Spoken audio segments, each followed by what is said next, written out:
Olá pessoal, sejam muito bem-vindos à aula de hoje. Nessa aula de hoje nós vamos voltar a falar, sobre banco de dados. Falar sobre banco de dados avançado aí, banco de dados 2. Né? Nessa playlist nós estamos trabalhando com, o Postgres e vendo alguns aspectos importantes, a respeito disso. Nas últimas aulas nós falamos sobre eh, do gerenciamento do nosso banco através de linhas de comando, de CMDs, de consoles, Então nós vimos como fazer isso no Windows, como fazer isso no Linux. Nós vimos como criar regras. A gente vai voltar um pouquinho a alguns assuntos sobre regras, sobre funções também, abordar assuntos que nós já vimos nessa aula de hoje. Qual o objetivo dessa aula de hoje, então? Nós vamos falar um pouquinho sobre transações, gerenciamento de transações, Então, o que é isso, Vamos aprender um pouco mais sobre o que é esse gerenciamento de transações e, obviamente, nós vamos poder trabalhar com esse gerenciamento. A primeira coisa que nós precisamos fazer é voltar um pouquinho aí no tempo, E, e pensar e pensar um pouquinho o que é transações, Voltar a esses conceitos que são importantes que a gente viu em banco de dados 1, E nós vamos continuar vendo agora, só que agora vamos falar um pouquinho sobre como gerenciar isso, Nós vimos que uma das principais funções do SGBD é gerenciar as transações, no banco de dados 1. Eles surgiram, ao longo do tempo. Vocês viram que, antes o gerenciamento era feito por arquivo, depois o gerenciamento passou a ser feito pelo, pelos sistemas de banco de dados, que já proviam uma série de funcionalidades que não existiam nos sistemas de arquivos, que seria, por exemplo, gerenciamento de controle de acesso, controle de alterações, esse tipo de operações aí. Então, esse GBD veio para suprir essas necessidades e uma delas, com certeza, é o controle de transações. Uma transação deve ser vista como uma unidade única, Então, existe o conceito de ACID, ACID, que tem a ver então com atomicidade, consistência, isolamento, durabilidade. Vou mostrar aqui a tela para vocês. Ó, então, basicamente é isso aqui, atomicidade, consistência, isolamento e durabilidade. Isso aqui são conceitos, parâmetros, fundamentais para uma transação, tá? Então, o que é isso, O que é essa atomicidade, consistência, isolamento e durabilidade? Então é isso aí, A atomicidade, significa que toda transação, ela obrigatoriamente ela tem que ter um fim, Ou seja, ou que seja um fim de efetivação, daquela transação, ou seja, concluiu com sucesso, Ou então você tem, obviamente, que desfazer essas operações e o, uh, não efetivando essas alterações no banco, Então ela deve ser uma operação única, ela deve ter um início e um fim, Então a atomicidade tem a ver com isso, Consistência, então o segundo tópico, que é o C do ACID, tem a ver, que para que uma operação, para que uma transação tenha sucesso, todas as imposições devem ser satisfeitas. Então, ela deve ser consistente, ela deve seguir à risca todas as regras que existem para que ela possa, então, ser concluída.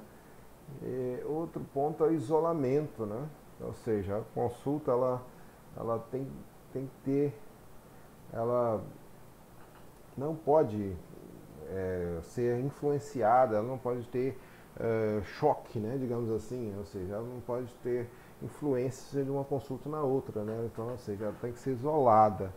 Então, uma operação, uma transação, ela não pode ocorrer de maneira que uma prejudique a outra, Então, elas têm que ser executadas de forma que uma não vá trazer nenhum tipo de problema para outra consulta ali. Então, esse é o conceito de isolamento. e durabilidade, né? Então, ou seja, uma vez efetivada a transação, não se pode mais alterar, né, esses dados. Pode sim, né? Claro, com outros comandos, com outra transação, vai poder, obviamente, excluir esses dados do banco, né? Um dado ele pode ser excluído. Só que naquela transação, uma vez efetivada a transação, isso vai ser salvo no banco, né? Vai estar lá até que haja outra transação para ser mudada, ela não vai poder mais ser removida ali do banco, né? A não ser por outra transação. Ok? Então esses são os conceitos mais principais aí que a gente vai perceber aí no conceito de transações. E nós vamos ver então na prática como que funciona, né, essas transações aí. Uma transação ela é controlada geralmente pelo banco de dados, pessoal, pelo próprio SGBD, né? Então o SGBD ele traz, né, o controle das transações para a gente. Agora, então, por que nós temos que estudar isso, né? Porque em alguns momentos, em alguns raros momentos, mas existem alguns, nós vamos ter que utilizar, né, esse controle de transações nas nossas aplicações. Isso não é muito comum utilizando, por exemplo, frameworks como o Django, que nós estamos utilizando nas aulas de programação 3, né, que já traz algumas coisas importantes ali, alguns tópicos, algumas operações, né, que estão que a gente que eles mesmos controlam, e isso vai facilitar muito a vida da gente. Mas em algumas aplicações, quando a gente não tem não tem tantas tarefas automatizadas, ou seja, esse controle de transações aí provavelmente alguém já fez lá no Django pra gente, né? E aí a gente não precisou fazer. Mas se a gente for fazer algum outro tipo de operação, algum outro tipo de linguagem de programação, às vezes a gente for utilizar, vai ser interessante a gente ter o controle dessas transações. Vamos dar um exemplo aqui. Esse exemplo que eu pensei aqui foi o seguinte: você quer salvar, né, você quer salvar algo no banco que tem um relacionamento ali, que tem um relacionamento de 1 para N ou de N para N, e que você precise da chave estrangeira de um determinado elemento para que possa vincular a outro elemento. Geralmente acontece quando a gente tem um relacionamento de N para N, né? Por exemplo, você tem um grupo de usuários, né? E você precisa setar esse grupo de usuários no seu usuário, só que isso é feito através de uma tabela intermediária, né? Que é usuário-grupo. Essa tabela intermediária vai constar o nome, o código do grupo e o código do usuário, não é isso? Então, para que eu possa inserir um registro nessa tabela usuário-grupo, eu tenho que ter as duas coisas já cadastradas no banco, né? E eu quero fazer isso de uma forma automatizada, né? Vamos dizer assim. Então, o que eu teria que fazer? Eu teria que ter o grupo cadastrado, né? Pelo menos. E quando eu fosse cadastrar o meu usuário, eu teria que já ter o grupo cadastrado, e aí quando eu cadastrasse, eu teria que pegar esse código do usuário recém-cadastrado e inserir um registro na tabela usuário-grupo, já vinculando ele àquele grupo, né? Então, dessa forma, como seria feito? Eu teria que ter uma transação onde eu salvasse os dados do usuário e pegasse de volta esse código que já está sendo cadastrado, né, digamos assim, e já vinculasse ele, né, e já colocasse na tabela de vínculo ali já o código do usuário, do usuário e o código do grupo dele, né, ali nessa tabela que vai fazer esse controle de qual grupo é o usuário. Então essa é um exemplo aí de utilização, né, dessa forma aí, desse controle de transações. Esse conceito ele é muito. Vamos abrir aqui, ó. Vou mostrar rapidamente aqui como que o próprio SGBD já faz esse controle. E a gente tem um exemplo muito interessante que é do próprio PGadmin. Eu tenho ele já aberto aqui. Vou mostrar para vocês aí. Eu já estou com ele aberto aqui, tá, pessoal? Vocês, se não estiverem acompanhando aí, quiserem acompanhar, abram aí o PG de mim, que eu coloco só o seu usuário e senha. Se você está acompanhando já essa sequência de videoaulas, essa playlist, você já tem um SGBD lá, chamado Estacionamento, que a gente trabalhou com ele alguns dias durante esse ano aí já. Eu vou utilizar ele para fazer alguns exemplos. Se vocês não tiverem o código, depois posso colocar na descrição do vídeo também, tá? Mas só para fins de entendimento de como funciona esse controle de transações, eu abri ele aqui, né? E aí eu abri um Query Tool, né?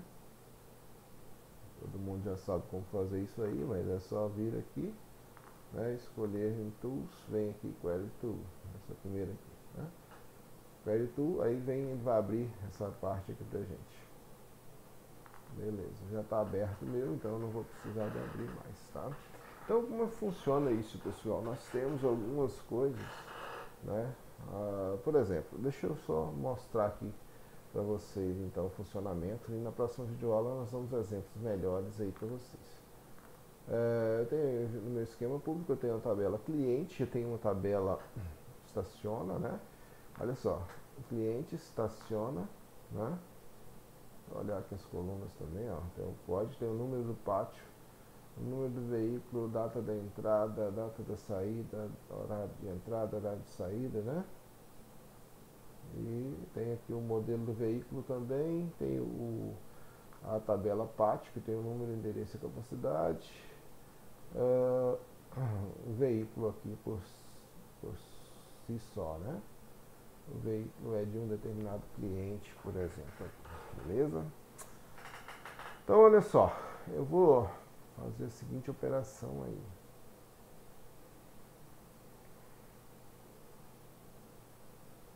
Supondo, né? Supondo que eu tenha